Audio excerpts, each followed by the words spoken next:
Today we have a great story of somebody getting revenge for being fired for doing the right thing. We'll get into that in a bit, but first, I returned my neighbor's new laptop to the shipping office. My neighbor and I aren't friends, but we wave when passing in vehicles or walking. About a year ago, my wife had ordered something for one of our kids and it was delivered to the wrong house. Our house numbers and mailboxes are very similar and easy to confuse. Picture 668 and 688. After a couple days, I called and they sent me the photo taken of the box on my neighbor's porch. So I walked over to retrieve it and was told I brought it back to the shipping hub. I was heading in that direction anyway. When I asked why he didn't either text me or just walk next door, he didn't have an answer. Okay, very frustrating. It took 5 more days for our item to arrive. Well, on Friday afternoon, I'm work from home and I see a box is delivered to my porch. I go out to get it, see it's his package. On the small return portion of the ship label it says Lenovo 1-day rush and the shipping sticker says like $31.39.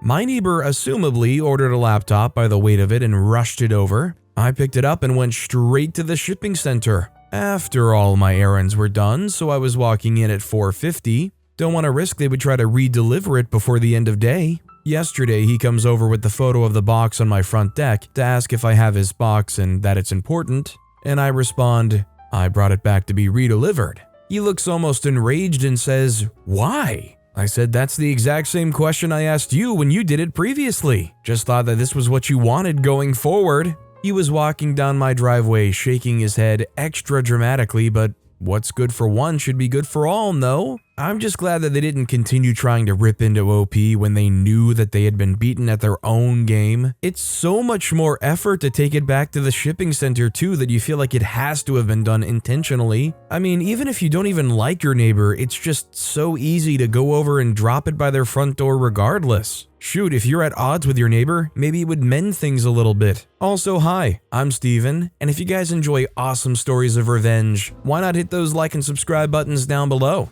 That said, our next story is, I made sure he didn't get his dream girl. My now ex I had living with me had laid down and become a total bum for the last 2 months he was here. In addition to him becoming a bum, he was also mentally abusive, and I found out he was cheating or trying to cheat, hitting up a bunch of exes to try to get back with them. They were all currently in relationships and rejected him. When he was working and pretending to be a faithful, equal partner, I had added him to my phone plan. Part of the deal was us all getting new phones as his was shattered and not having to pay a monthly fee for the phone over 36 months. I kicked him out due to cheating and agreed to keep him on the phone plan as long as he cashed at me the monthly bill for his part. Of course, this ended up not happening. In fact, he took the phone and sold it at a kiosk for pocket money. His excuse was that since I kicked him out, he was on the road and his car broke down, he needed the money for car parts. Instead of returning the phone, he left me having to pay hundreds for it. Even though I kicked him out for legit reasons, I was furious. I ended up being cordial with him when he agreed to start making payments for the phone he sold. In this, I found out that he was working on getting back with an ex. The one who got away. The one he hitchhiked 1,000 miles for to go see when he was younger. Bragging that she was putting her neck on the line to get him a job in her city, a job working with individuals who need professional mental help and support, bragged that he really wanted her all along, all these years he was married, all those months he was with me, which made me cringe. He's an incredibly abusive, cheating, lying, scamming loser. In charge of helping other people? I think not. He was going to ruin this woman's life and use her like he did me, possibly ruin her life and career. I anonymously contacted her to let her know everything he did to me, and even told the story of what happened with his ex-wife. A story I didn't believe until I was going through it myself. She got an EPO on him, but he claimed he didn't do a dang thing to her. It worked. In the midst of him traveling states away to go be with her, she ended things and blocked him. He was so ticked, and I understand. I wasn't about to let another woman deal with his pathetic self though, nor ruin her career because some scam artist POS weaseled his way into getting her to trust him. No regrets. A revenge that I think just about everybody can agree on. I don't know how long you keep going forward with this, but if you see people that are getting involved with a guy like this, at least for a while, until you've kind of moved on and you're focusing on your own business, I feel like you would have this tendency to want to reach out and try to protect all these people from a guy like that. Our next story is, I quit a job in the pettiest way possible. So I've worked in the service industry for a decent amount of time and in a few different cities. I landed a job in one of these new cities at a restaurant that has a few locations across the state and is moving to expand to a couple other states. When I applied, I specifically stated I would prefer to work mornings. A night or two a week would be fine if necessary, but prior to getting this job, I'd been physically assaulted when leaving work at around 1 a.m. I didn't give the full story during the interview, but I did make it clear that I was looking for a schedule that didn't involve late nights, and the manager I interviewed with said that was completely doable. I got a call a day later saying that I'd gotten the job, I was bartending, and went through training and everything seemed fine. This place was open from 8 a.m. to 2 a.m. every day. The busiest times were for brunch every day, and then the late night bar crowd. My first schedule out of training was all closing bar shifts. I was a bit put off because of the schedule conversation during the interview, but I went with it and gave them the benefit of the doubt. Especially knowing when you're bringing in 6 new hires, it can be hard getting everyone's schedule straight. More time went on and I was still working mostly nights. Maybe one morning shift sprinkled in every so often. I brought it to the hiring manager's attention and he said they would try to get me more morning shifts. I went along with it for a while without seeing any change. Eventually, I brought it to the GM's attention and let him know that when I was hired, I was given the impression that I would be a daytime bartender, and I'd been stuck working shifts where leaving at 3 a.m. was getting out of there quickly. He gave me a little bit of an attitude and told me that all employees were required to work any shifts assigned to them. Obviously, I knew that, but that it was incredibly irritating that I was told one thing before I actually accepted the job, and now I'm working the opposite schedule. The GM was an unbearable human, incredibly sexist, thought he was always the smartest and best-looking person in the room and so on. He was constantly belittling the employees in the guise of training. Fast forward to a couple of weeks after my conversation with him, I had finally been scheduled a brunch shift on a Saturday morning. This place didn't take reservations and people are lining up outside of the door at 7:30 in the morning. I was bartending with 2 other people behind a pretty small bar. It maybe sat 15 people, but in a circle, so not a lot of room for 3 people to be back there. We open and it's incredibly busy, but everything is running smoothly. A couple hours into the shift, one of the hoses from the dish machine gets loose and just starts spraying water all over that side of the bar. I, of course, was the one on that side, and it completely drenched me before we could grab the hose and shut the dish machine off. My face and hair were soaking, but the real humiliation came from the fact that the uniform shirt I was wearing that morning was white. I immediately headed to the bathroom to dry my face, and one of the servers followed me in to make sure I was okay. You could obviously see everything through the shirt, and after I'd composed myself, I went to the GM to get a new shirt to get back to work. He told me he didn't have the time to get the keys and go through the bins to get one. I was shocked. It took me a minute, but I got back behind the bar and was incredibly upset and knew that this would be my last shift. I worked for about another 30 minutes. I took orders from the bar guests and pulled as many service well tickets as I could. We were in the heat of service at that point, and every spot in the restaurant was full. Every service well ticket I pulled, I crumpled up in my hand, and every order I took, I never rang in. After that half hour, I excused myself to the bathroom, grabbed my things, and left. I knew that everyone who complained about things taking too long would have their food and drinks comped. A part of me felt a little bit guilty for doing what I did, only for the guests' sake. The larger part of me felt good because that disrespectful jerk was going to have to apologize to everyone and let them know they would be taken care of. I've never been humiliated in that way at any place I've ever worked for. Looking back on it, I have no regrets. To the people that put up with managers or ownership's bullcrap, don't do it. Find a place where you're treated with respect. They do exist. The GM was fired a few months later for stealing. Rick, if you're on Reddit, I know you'll remember this story. Freak you. I mean, I don't know if there's anybody to report to that would actually take it seriously in a situation like this. But a GM, especially one where you are literally in a situation where you're being exposed and they don't care, that should be reported. If there's an actual ownership that might take responsibility, I would be leaving that company and letting them know that you would share this around about your experience with this GM everywhere. I mean, a person in a position like that who treats people like that doesn't deserve to just go unchecked, right? Our next story is, filled out lending tree inquiries with my mean neighbor's number. I used to work in a mortgage call center, and I know once your phone number is entered on a site like Lending Tree, you will get calls for weeks. A neighbor down the street is a bully. He has 3 large camping trailers that he parks in his backyard and driveway. You would think for someone that likes to be out in nature, he wouldn't have such an unprovoked temper. Our streets are so narrow, you basically have to drive on the person across from his lawn to get around his trucks and trailers. He has 2 young daughters, and the look on their faces killed me as he called me a bench as I drove past his house today. This was the last straw, and I paid $12 online to get his cell number. He's upset with me and holds this anger anytime I drive by because over the summer, as he was struggling to back his camping trailer in the driveway, I thought I was being friendly. I wasn't in a rush and was going to let him back it in and then continue on. He wanted me to pass through, but again, the street is so narrow, I was afraid of not being able to squeeze around. This infuriated him. When I finally saw him flailing his arms for me to drive through, he cursed me out as I drove past. So, I reversed and decided I would just wait as he backed in, and cheered him on as he did it. It took him a few times. Now, when I drive by, he'll make sure to give me the finger, wave at me weird, or like today, call me a bench. Also, any other sites I can add his number to, let me know. Well, since OP certainly knows their address, one good one I heard recently was signing them up for all kinds of free sample things. It's one thing to get calls, it's one thing to get emails, but when you have to actually physically handle mountains of stuff, I feel like that's way more annoying than anything digital. This next story is, my boyfriend was being a total turd last night, so I scared the crap out of him. He was just being a complete turd. We argued. Well, he argued. I was so over it. I remained calm and waited for him to start falling asleep.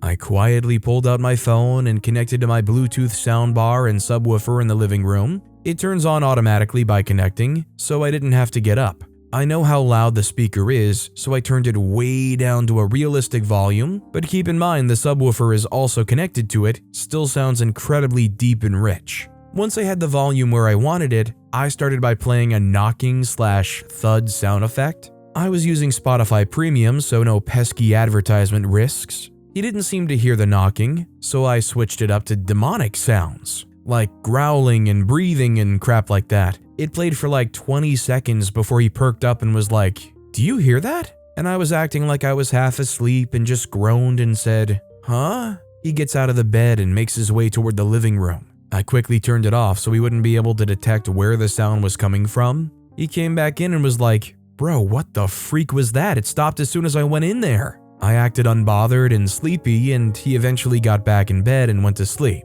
Today, after he went to work, he texted me that he heard knocking and that it sped up before he started hearing growls and breathing in the living room. I was like, LOL, and he said, "No, I'm dead the freak serious." And I sent a laughing gif. He replies, "Bro, I'm not lying, I really heard that crap." I finally broke and was like, LMFAO, you were being a turd, so I connected to the speaker and played demonic sounds. I've been dying thinking about the fact that he totally heard the knocking, but was paralyzed with fear. Maybe I'm evil, but the whole thing was just so funny to me and so petty. Honestly, I think it's a harmless enough prank even after the fact, although you very clearly made this guy worried either that they were imagining crazy things or that their place was haunted or something, one or the other. Our next story is, I took a manager's idea for a birthday cake because she wouldn't let me go home. I like to bake and even took a cake class. I used to work in a call center. There was a manager, Kate, that worked there and was essentially a friends with benefits with my manager, Sawyer. I hated her a lot. She was really annoying and thought she was better than everyone. She was snobby about her position. One year that I was there, when the new year rolled around and started, I was sick, really sick. Puking, restroom trips, coughing, the works. I could barely stay on the phone.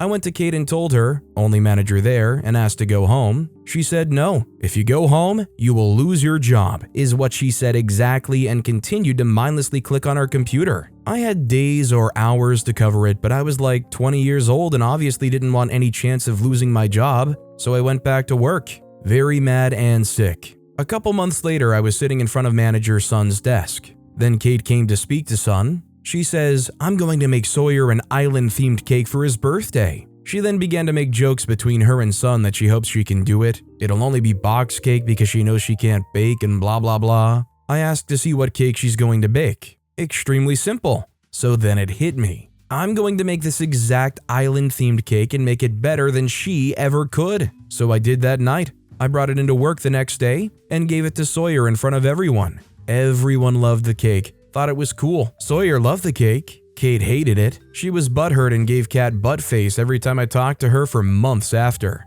I just love the idea of OP trying to be like, "Oh, well, I just had the same idea. I didn't overhear anything." But I'm sure it still felt great, especially with Sawyer enjoying it so much. Our next story is, my ex used to be really abusive, so once I played the long game. Okay, so first of all, looking back, I was just in a really unhealthy relationship with an abusive partner. But I used to get my little revenges for slights along the way. This particular one took me weeks. He was on Ambien at the time. I'd wait for him to take it and go to bed. Then I'd get on his phone and search the weirdest terms I could think of and add porn after. Clown, midget, I know it's a terrible term, riding a goat, just random stuff like that. It took weeks because I wanted his search history to reflect that it wasn't a one-off. Then, casually, I looked at his phone history one night. I acted shocked. I showed it to him, asking what on earth he was into. The look on his face as he scrolled through weeks of this all after taking Ambien was priceless. He swore up and down he would never search such things. I had clicked random links to make it seem more legit. With each scroll, he grew more and more pale. I acted more and more upset. Then, because I can never hold a joke for long, I cracked up and confessed. He was so angry, but for those few moments, it was beautiful. I wasn't truly in it to hurt him. No matter how much he hurt me, I just don't work that way. Leaving was the best choice I've been made. And honestly, the best revenge I could have ever gotten, because he's still upset almost a decade later. Narcissists are interesting beings. I've never done any kind of revenge or even a joke that probably took that long to build up. I can only imagine a narcissist in that situation being shell-shocked when they find out that somebody can work against them and plan something against them for so long, that such a meticulous thing can befall them. Our next story is, sold out means sold out. So this happened many, many years ago when I used to work for a very well-known hotel chain. We were coming up to a very busy event weekend and were already completely sold out for Saturday night. We could accommodate walk-ins Friday night, but only for one night. This was expressed to all walk-ins who came to check in that they could not stay both Friday and Saturday. One set of folks checked in Friday night and were laughing as they went to their room, already with the mindset that they were not checking out and were going to stay both nights. These rooms were booked a year in advance for this event and prepaid. We were certainly not going to try to send someone who prepaid away because of these jerks. The next morning, they left to go out for the day and left all their stuff in their room. They were reminded that checkout was noon. Again, they laughed and said they weren't leaving. We had housekeeping pack up all their stuff and bring it down to the front desk area and waited for their return. Imagine their surprise when they wasted the whole day and came back to find out that we'd already rekeyed the room and other people were already in it. We gave them their stuff and they were in shock. They thought that their little trick was going to get them to stay during this event. Nope. The entire city was sold out, so good luck with that. They took corporate's number so they could complain. It still makes me laugh, and that was over 30 years ago. Yeah, I don't think a hotel is going to play ball with you just keeping your stuff in the room and acting like you can just stay as long as you want. Even if you're willing and capable to pay, if they book that room, they're going to get you out of there, either via the maid or by handcuffs. Our next story is a small win towards my micromanaging boss. So I work full-time from home over a computer. Most conversations occur via email, and I pride myself in being polite and professional in my emails to clients. Although I've never really had formal training with this sort of etiquette. Although it's not very hard as long as you can spell, use grammar and punctuation, and maybe worked a customer service job or two before. Now, unfortunately, my boss, by her request, has to be CC'd on every single one of my emails between myself and clients. So she sees every word that I say, and she will nitpick my phrasing a lot. "You should have worded it like this." Cue her wording something in the exact same way I said it, except for adding a word or two or an extra punctuation. So we had a phone call this morning about something else entirely, and out of the blue she goes, "And stop saying certainly in your emails. It sounds like the Three Stooges when they say certainly." I said, "Well, it sounds professional." She argued, "No, it does not." I argued that our clients are international, we're in the US, and probably don't even compare it to the Three Stooges anyway. I then held my ground and told her that I'm going to continue to say it because I like saying it and it sounds polite. Later in our phone convo, she's talking about something else and she throws the word certainly into her sentence. I stopped her mid-sentence and went, "Do you mean certainly?" in a joking way. But man oh man, it felt good to throw that back in her face. If she's going to nitpick my words, I'm going to do it right back at her because she often contradicts herself anyway. That's it. That's the pettiness. There's nothing wrong with saying certainly. It may even be something you would deem maybe a little informal as far as utterly professional talk goes. But if anything, if I was talking to somebody or I sent an email and I got an email back that said certainly, I feel like that humanizes the person and also makes me feel incredibly acknowledged. This next story is fire me for doing the right thing and giving 2 weeks notice? Game on. Backstory: a long time ago, I was a tech in a dealer far away. One of my tech friends had recently left to go to another dealer, very common in the industry if you aren't aware, and had convinced the owner of that dealer to try to get me to come work there as well. I had already turned down 2 or 3 offers from the other dealer, and finally after a face-to-face with the owner, I had made a wage demand I knew they would not meet. As expected, he didn't meet my demands and I simply left it at, "If you're willing to pay me so-and-so, I'll come work for you." And we parted ways with a stipulation that he wouldn't call me again unless he was willing to meet my asking pay. Meanwhile, I was due to go to manufacturer-provided technical training. While training is technically free, there is a cost to the dealer since the tech has to still be paid, even though I wasn't working, as well as transportation and lodging and meals. Before I left, my boss asked me what was going on with the other dealer since he wasn't going to send me to training if I was leaving. I had not left it a secret that I was being courted by another dealer.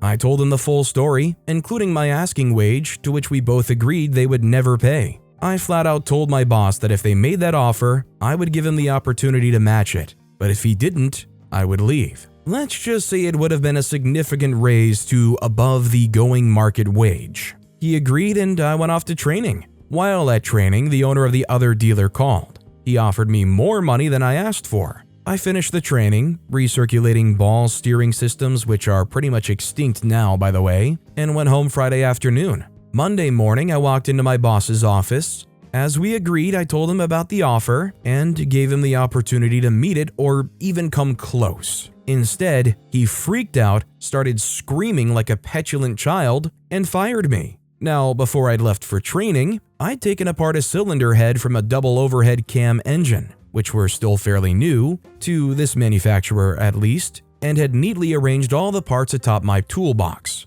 Now I just got fired. I had to get my toolbox out of the shop, and it was covered in neatly arranged engine parts. I drug over the nearest trash can and raked all that crap into it. The poor sucker that ended up with that job called me several times. "Hey man, where is XXX part? If it ain't in the trash can, I can't help you, bro." Apparently, before my boss realized what I'd done, the cleaning crew had emptied all the trash cans into the dumpster. Edit: I didn't expect this level of response. Let me clarify. I was happy where I was making X. A dealer I really didn't want to work for was trying to hire me, and I wasn't really interested, so I told them I wanted X plus 10. Don't get hung up on the number, this is just an example. My boss was aware of the potential offer. That dealer offered me X plus 15 instead. This was money I really couldn't afford to turn down at that point. When given the chance to give me a raise enough to make it worth my while to stay, my boss freaked out and fired me. I was ticked and not thinking about the customer or their engine at that point. I had to clean off and move my toolbox. The trash can was the closest thing I saw.